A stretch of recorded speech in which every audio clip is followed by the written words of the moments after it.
Thank you very much, Minister of State, Prime Minister, Excellencies, ladies and gentlemen. It's a great honor to be here this afternoon to participate in this very important discussion. And at the outset, I'd like to appreciate leadership of President Macron to organize this wonderful summit to discuss a very important subject which relates to suffering humanity more so and global community generally. Last year, we had the most devastating floods as a result of climate change in Pakistan, which almost completely changed our lifestyle. 33 million people were affected. Millions of acres of standing crop was washed away. Mercifully, it could have been a huge number, but because of very proactive actions by all stakeholders, 1,700 people died, including children, and 500,000 animals were drowned. 2 million houses were either completely demolished or partially damaged. Now, we had to cough out hundreds of millions of dollars from our own pocket with our scarce resources and provide paltry sum of money to these flood affectees all over the country. Of course, we are very grateful to our friendly countries across the globe for their valuable and timely contribution. But largely, the cash amounts had to be generated from our own resources. And when we approached international institutions, they said, well, we can give you loans. And take loans and have, I said, should we have further burden on our already hugely burdened, our stretched resources? And the answer was that if you go for debt restructuring or something else, that will not be good for the country. Now, ladies and gentlemen, we know that there are tensions around the globe, and billions of dollars are being spent over there to defend those countries. That's fine. I mean, I have no problem with that at all.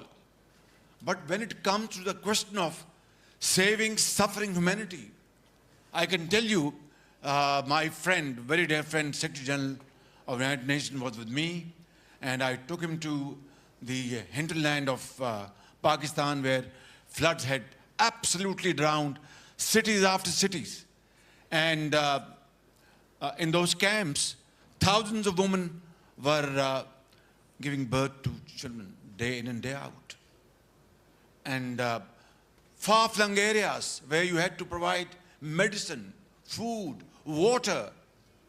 And for months, we had to have makeshift education programs over there.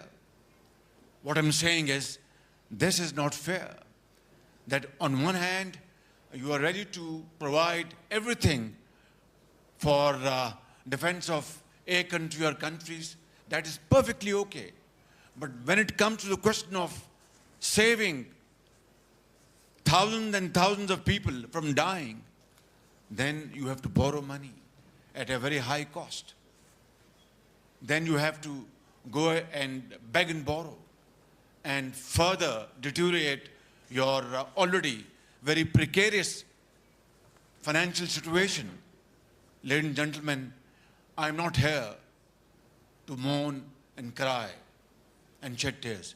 I'm here to tell you that I'm a human being. I belong to a country where my people are very brave. They have faced problems and crises in the past and faced courageously. We shall come out of this crisis, inshallah, as winners. But I want to share my experience with you. You are policy makers sitting here. You are great politicians. You are great technocrats. What I'm saying is that unless and until we come out with a fair, equitable, and judicious formula of distribution of resources, financial resources, this world will never live in peace, will never live in happiness. If North is progressing, we are very happy because we look forward to having their experience and implementing their experience in our country for progress and providing jobs, providing livelihood, industry, agriculture, promote it. But this must also be remembered that if South is in trouble, how can North be in peace? It's like one body. If one of the limb of the body is in trouble, is painful, you can't say the rest of the body is in peace. So, what I'm saying is, let's, here in Paris, we've gathered here today. I heard her speech this morning. It was a very, very emotional speech, and it touched hearts. And here he has spoken very well, and others, all of you, my brother, President of Uganda, and other speakers will speak.